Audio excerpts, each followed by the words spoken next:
Hi friends, welcome back to another video with Mountain Tribe Homestead. My name's Amberly. This video, we were very busy and we were gone away from the house quite a bit, and so honestly I didn't have much content to record for you guys, but we did head out to a kite festival. This is how we started our week. This is something that me and the girls went to for years as the big girls were growing up, and then they kind of quit doing it for a few years and we hadn't heard about it for a long time, and I'm assuming that this is the first year they brought it back. We were so excited to hear that the Kite Festival was happening. It was at a new location that we had never had the Kite Festival at before, so that was really exciting. The 7-year-old actually ended up picking it up very quickly, and she was just a pro, and she got that kite up and she had it going really quickly and didn't really need much help. We all really enjoyed ourselves, and we're so excited that the Kite Festival is happening again. So that's great news. Okay, so a while back when I first started posting these week in the life videos, I'm not sure if you guys have noticed, but I was behind schedule because we got sick and blah got a puppy, etc. So I have been playing catch up. Well, I played catch up with the week in the life videos and I got almost all the way caught up, and I just kind of have been hovering a week behind schedule in posting these videos. So in this video, if you have been following and watching all of the other videos that I post, you're going to notice that some of the content in this video is delayed. The stuff regarding the garden is going to be very obvious because I have been posting garden updates on YouTube and on Instagram, and the garden updates on those channels are far ahead of where this is in this video. So just keep that in mind with the progress of the garden. It's just a little bit delayed, a little over a week. So just a heads up. Alright, so this week we were spending a lot of time away from home, and it wasn't going to be raining, but the weather was going to be really nice, so we decided to go ahead and get the hammocks set up in the front yard to hang out for a few days. So that way when we were at home we didn't have to fuss with them, and if it's not raining we will just leave them up for a few days in a row. And so that way the girls could sit out in the hammocks and do their school or do some crochet work, or the 7-year-old likes to just hang out in her hammock and use it as a little tent. The hammock that she has is kind of an extra big one because when I originally bought it, I bought it with the intention of her and I sitting in the same hammock together when she was itty bitty.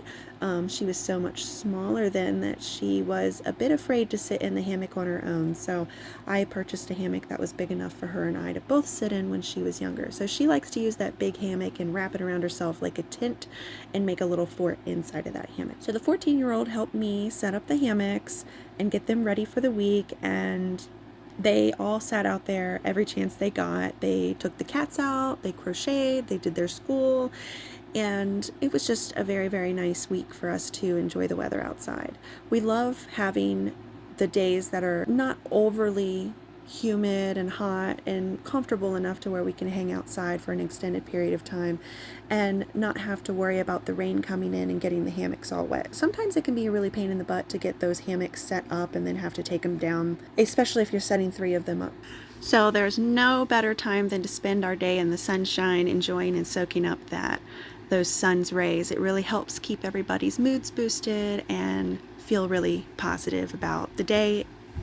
Over the winter months, it's very easy for people to get grumpy and whatnot. So at the beginning of the week, like most weeks, I went ahead and I got started on the refrigerator dough that we use for pizza dough and jelly rolls and breadsticks and just dinner rolls. And so I had a lot of things in my meal plan for the week that I was going to use the refrigerator dough for. So I made that, and that kind of overflowed and spilled out over the container, which is not usual. It's never happened before, so that was really surprising to me. I also went ahead and made a batch of sandwich bread dough, and this is a recipe I have been working on for months, and I will post the video. I will post the link to the video down below. I posted the tutorial for this recipe.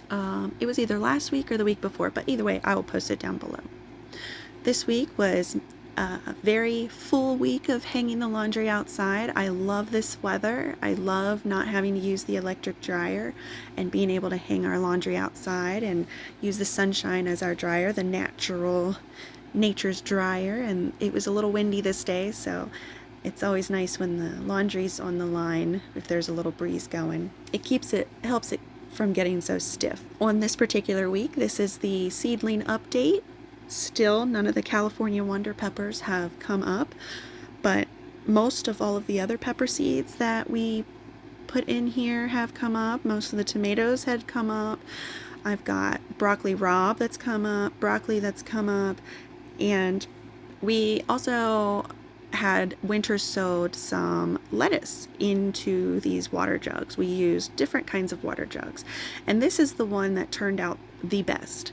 It is one of those bigger ones that you kind of put in your refrigerator. So I got the soil all aerated. I don't till my soil since I have raised beds. I just kind of add some stuff on top of it and aerate the soil a little bit and get it loosened up, and I don't just completely turn it over all the way. And so I've got these lettuce starts that we winter sowed in the jug, and I'm separating them and putting them into the soil. And as I'm putting them into this soil, they are looking kind of wimpy and wilty and just not happy, but that's kind of the normal when you are transplanting. It does put the plants in a bit of a shock, and they are going to be wilty and kind of lay over a lot of the times, but it's okay. Just give them some water, and in a few days time they will soak up that sunshine, soak up the water and the nutrients in the soil, and they will perk right back up in a few days time and have some new growth on them, especially with all that extra room for their roots to grow. I'm going to be going through my garden here with you, and just like I said a minute ago, it is a bit delayed, so a lot of this stuff has already been gone through and taken care of. So if you want a current garden update, I will post the link below for the current garden update, but feel free to watch this part of the video. So this garden is cleaned out. We planted onions the other day along the edges, and then tomatoes are going to go in the center. I just transplanted. They look kind of wimpy and wilty right now, but that's because they were just transplanted.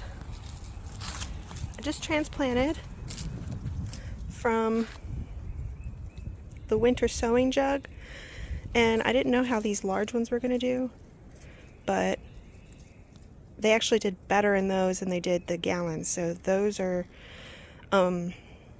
amazing for winter sowing. But I transplanted one of those guys into the garden right here, and by the time I need to use this garden for the next veggies, these will be done. So this is a rocky top lettuce blend. It's like a salad mix. It's got all sorts of stuff in it, like red leaf lettuce, arugula, just a loose leaf lettuce. It's a very sweet blend. So I cleaned out this garden with the leaves, and so there's a pile over there. I need to get that out. But basically, whenever I have a garden, in the springtime, whenever I clean out the gardens, I only clean out the bed that I'm getting ready to plant in. I very rarely clean out the whole entire garden at one time, because as you can see, it can be quite overwhelming, and some of them need to stay covered with the leaves for protection. Like the strawberries need to stay a little bit covered. I'm getting ready to uncover those here. I'll clean that bed out here soon. I did not do a very good job of cleaning it out because apparently my rake broke last year and I totally forgot. So now I only have like the hard rake that you rake gravel with. So I had to use that to clean out this garden, but it worked for now, I still have to go get hardware cloth for that garden, and then I'll get hardware cloth for that garden if I can get to it. But definitely this garden and this garden is going to get hardware cloth in it before I put soil and compost in it. But I need to go get the hardware cloth, and then when I do that, I'm going to get a new rake. I might get a couple. That way I'm not the only one raking. But you see, like on the other side of the fence here, I have all of these leaves I got to clear out. That garden back there needs cleared out with leaves. Up against the back fence back here, I got to clean out that with leaves. And look at that huge pile of leaves in the corner here. I got to get all that cleared out.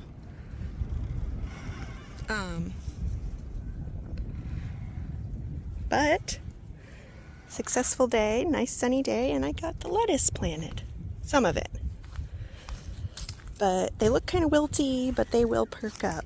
I'm going to get them watered here shortly, and they should be perked up by tomorrow. That's it. All right, moving inside from the garden, this week we went ahead and made what we call a German pancake. I have heard this dish be called many, many things. The most popular being German pancake, Dutch baby, walls of Jericho. But essentially it is a handful of eggs mixed with a cup of milk, a cup of flour, a quarter teaspoon of salt. You get it all mixed up in there. I think that this particular recipe used 5 or 6 eggs. So you just get in the pan I had in the oven, I put about 6 tablespoons of butter, and I put it in the oven to start heating up and melting and getting that butter all sizzling. And then while I'm waiting for the butter to melt and start sizzling, we mix up the eggs, and then we add the 1 cup of milk and the 1 cup of flour and the quarter teaspoon of salt, mix it all up in the bowl, and then we make sure that when we are mixing it up in the bowl that we are getting a lot of those clumps out of the mixture from the butter or from the flour. And then once we are finished mixing it up, we pull the dish out of the oven and pour it immediately directly into the sizzling butter, and it will cause a specific reaction to have this, like, the sides of it go straight up in the air. And as you can see, the butter here is sizzling, and you just pour it directly in there, and then you put it into the oven. And the oven's already preheated and hot, and then throughout you can see where the edges are going to cook first, and then as those edges cook, they are going to rise up out of the sides, and they can get very, very, very tall.